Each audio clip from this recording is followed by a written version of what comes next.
അമ്മച്ചിയും പെങ്ങന്മാരെയും കയ്യിലെടുത്ത് എന്ന് ഇവിടെ കൂടാൻ തീരുമാനിച്ചല്ലേ? മതി. 6 മാസം എന്നുള്ളത് കുറച്ച് കുറഞ്ഞാലൊന്നും കുഴപ്പമില്ല. എപ്പോ വേണമെങ്കിലും തിരിച്ചു പോകാൻ റെഡി ആയിക്കോ. അതെ, ഞാനും അത് കാത്തിരിക്കുക. പാവപ്പെട്ട കന്യാസ്ത്രീയെയും അമ്മച്ചിയെയും എന്തെല്ലാം പറഞ്ഞു വഞ്ചിക്കുന്നു. ഈ പാവത്തിനൊക്കെ എന്നോട് പൊറുക്കണേന്ന് മാത്രമാ ഓരോ ദിവസവും ഞാൻ ദൈവത്തോട് പ്രാർത്ഥിക്കുന്നത്. എനിക്ക് മടുത്തു ഈ അഭിനയം. അത് പല മുറികളിൽ പലരോടത്ത് അന്തി ഉറങ്ങിയിട്ടുള്ള നിനക്ക് ഒരുത്തനോടത്തുള്ള 2-3 മാസത്തെ ജീവിതം അറുപൂറായിട്ട് തോന്നും. അത് നിന്റെ വർഗത്തിൽപ്പെട്ടവളമാർക്ക് ആദ്യം തോന്നുക. സാരമാക്കണ്ട. ഈ ബുദ്ധിയും സ്മാർട്ട്നെസ്സും ഒക്കെ അന്ന് പള്ളി ശവക്കോട്ടയ്ക്ക് മുന്നിൽ കാണിച്ചിരുന്നെങ്കിൽ അപ്പന്റെ കുഴിമാടം ഇന്ന് തെമ്മാടി പറമ്പിൽ കാട് കയറി കിടക്കില്ല.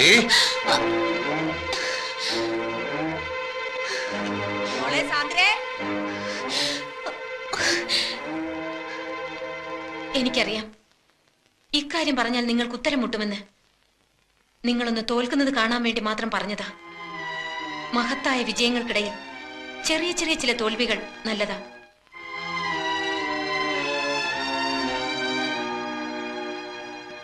മറ്റു ചില സത്യങ്ങൾ കൂടി പറഞ്ഞാൽ സണ്ണിച്ചൻ ഒരിക്കലും ജയിക്കാൻ കഴിയാത്ത പോലെ തോൽക്കും.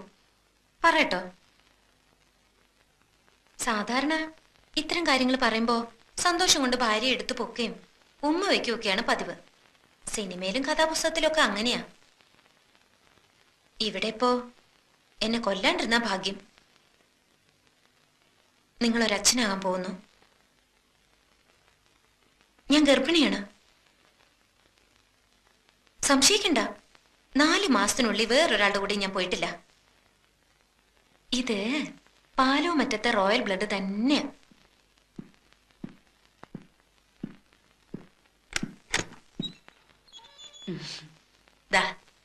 ദേ മോളെ, ഇനി പടികൾ കയറുന്നതും ഇറങ്ങുന്നതും ഒക്കെ സൂക്ഷിച്ചു വേണം. ഇനി അവന് കാപ്പിയും ചായയൊക്കെ വേണമെങ്കിൽ രമണി കൊണ്ട് കൊടുക്കും.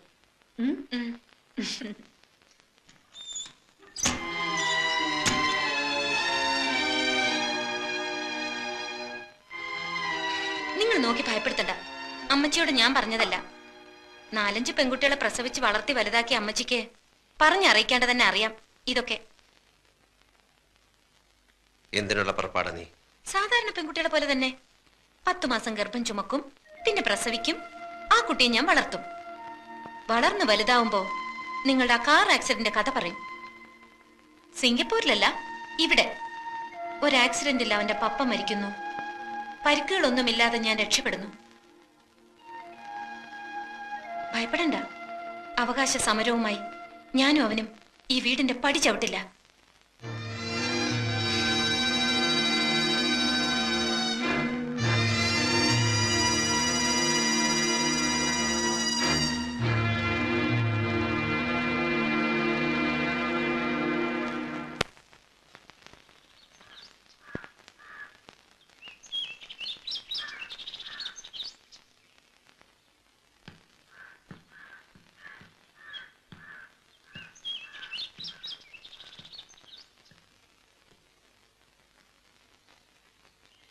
സണ്ണിച്ച, നീ ഉച്ച കഴിഞ്ഞ് വല്ലയിടത്തും പോകുന്നുണ്ടോ?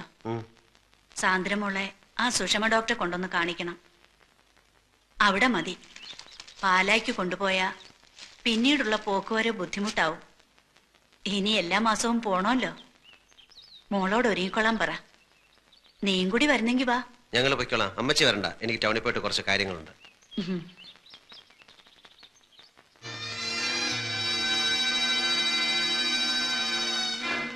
അമ്മച്ചി പറഞ്ഞ കേട്ടില്ലേ? ഹോസ്പിറ്റലിൽ പോകാൻ റെഡിയാവ്. ചെക്കപ്പിന്.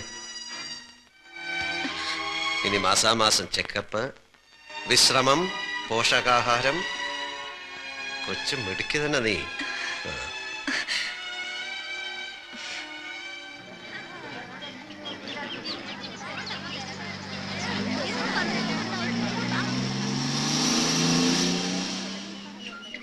അല്ല ഡോക്ടർ, കുറച്ചുകൂടെ കഴിഞ്ഞു മതി എന്നാണ് ഞങ്ങളുടെ തീരുമാനം.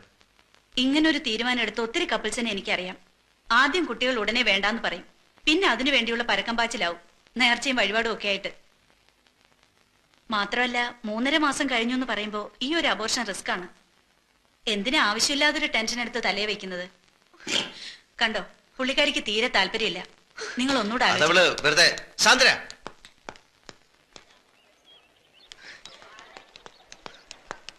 ചന്ദ്ര, ആദ്യമേ എനിക്ക് തോന്നി ഇതിലെന്തോ ചതിയുണ്ടെന്ന്. ഞാൻ മരിച്ചാൽ ഇത് നശിപ്പിക്കാൻ സമ്മതിക്കില്ല. ഇക്കാര്യത്തിന് മത്സരിച്ച് ഈ തേവിടിച്ച് പെണ്ണിനോട് തോൽക്കാൻ നിൽക്കണ്ട.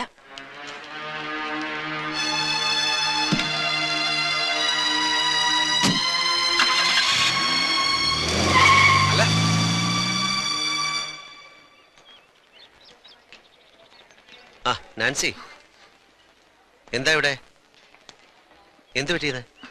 പടിയിറങ്ങിയപ്പോ അല്ല വാതിലിൽ തട്ടി വീണതാ. അതൊന്നുമല്ല. എന്താ ഉണ്ടായത്? സത്യം പറ.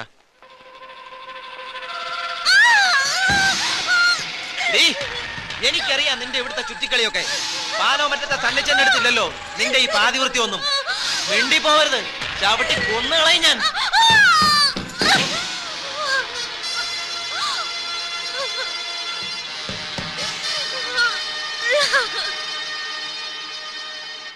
പോളച്ചെയ്തെന്ന് പറഞ്ഞില്ലേ? പൊളച്ചും വീട്ടിലില്ല, വേളാങ്കണ്ണിക്ക് പോയിരിക്കുക. അന്ന് സണ്ണിച്ചാന്റെ കല്യാണത്തിന് ക്വയർ പാടാൻ വന്നപ്പോ മുതൽ ഒന്നും അറിയാത്ത എന്നെ സണ്ണിച്ചാനും ചേർത്ത് ഓരോന്നൊക്കെ പറഞ്ഞുണ്ടാക്കും. അത് പറഞ്ഞ് പേടിപ്പിച്ച് നാളെ എനിക്കെന്തെങ്കിലും സംഭവിച്ച സത്യം അറിയാവുന്ന ആരെങ്കിലും ഉണ്ടാവണല്ലോ.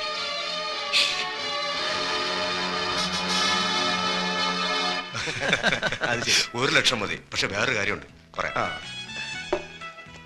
ടോമിയോട് പേഴ്സണലായിട്ടൊരു കാര്യം സംസാരിക്കാനുണ്ട്. പ്ലീസ് ഒന്ന് വന്നേ. കം.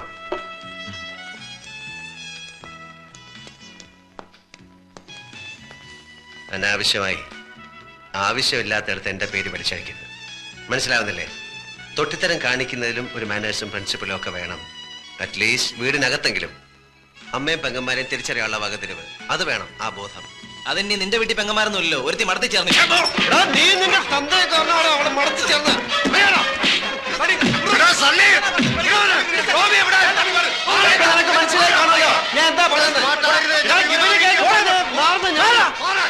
പുല്ലാങ്കുന്നേലെയാണ് വായെ തൂങ്ങി നീ കുറെ കളി കളിച്ചു. ഇനി ഇന്ന് മുതൽ ഞങ്ങൾ കളിക്കാൻ പോകും. നിനക്ക് എന്താണ് ചെയ്യാനുണ്ടെന്ന് വെച്ചാൽ ചെയ്തോ.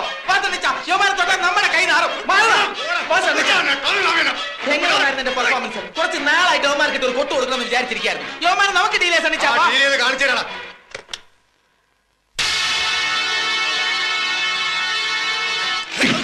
എന്തിയാടാ പാലാമറ്റത്തെ സണ്ണി അമ്മാവൻ ആനപ്പുറത്ത് കയറിയ വരുമാന്റെ ആസനത്തിൽ തരമ്പ് കാണുകടാ.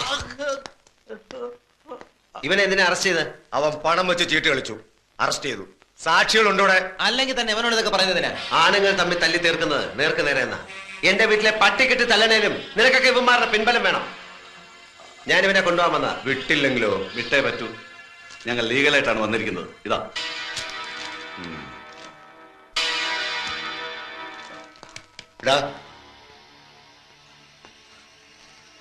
ഇതേ ലോക്കപ്പിൽ നീ വീണ്ടും വരും. എന്റെ ദേഹത്ത് കാക്കിയുണ്ടെങ്കിൽ അപ്പൊ കാണാം. അന്ന് നീ തല്ലിയ ഉടുതുണിക്ക് മറുതുണിയില്ലാത്ത ദരിദ്രവാസി സണ്ണിയല്ല ഞാൻ. ഇന്നെനിക്ക് എന്തൊക്കെ ചെയ്യാൻ കഴിയും നിനക്ക് സ്വപ്നം പോലും കാണാൻ പറ്റില്ല. അതുകൊണ്ട് കാണാം.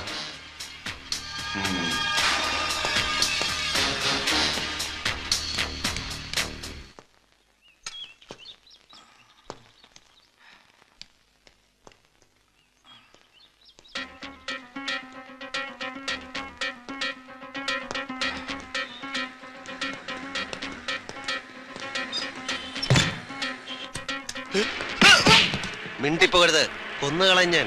അതിനും തയ്യാറായ ഞാൻ വന്നിരിക്കുന്നത്.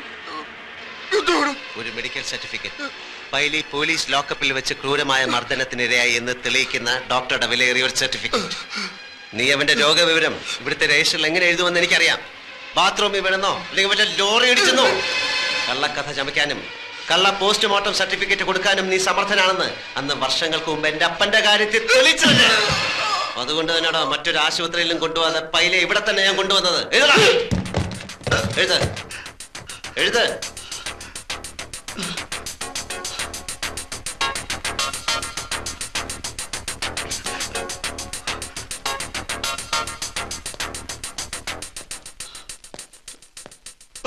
ഈ വൃത്തികെട്ട അക്ഷരത്തില് ഇനി കുറച്ചു നാളെ നീ കള്ള സർട്ടിഫിക്കറ്റ് എഴുതണ്ട. അതുകൊണ്ട് ഒരു പേരില്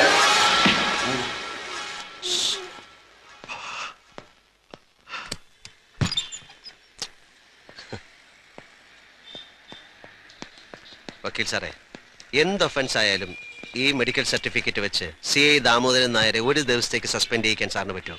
നമ്മൾ ഒന്നുകൂടി പ്രിപ്പയർഡ് ആയിട്ട് മൂവ് ചെയ്താൽ ഇനി ഒരിക്കലും അയാൾ സർവീസിലേക്ക് വരാത്തുള്ള ജഡ്ജ്മെന്റ് നമുക്ക് ഒരു ദിവസമെങ്കിൽ ഒരു ദിവസം അവന്റെ തൊപ്പിയൊന്ന് ഊരി തന്നാൽ പിന്നെ ഒരിക്കലും അവൻ സർവീസിൽ വരാത്ത കാര്യം ഞാൻ ഏറ്റു. എന്ത് വില കൊടുത്തായാലും സാർ അവനെ ഒരു ദിവസത്തേക്ക് എനിക്ക് സസ്പെൻഡ് ചെയ്യിച്ച് തരണം. ശരി, ഓക്കെ ഓക്കെ.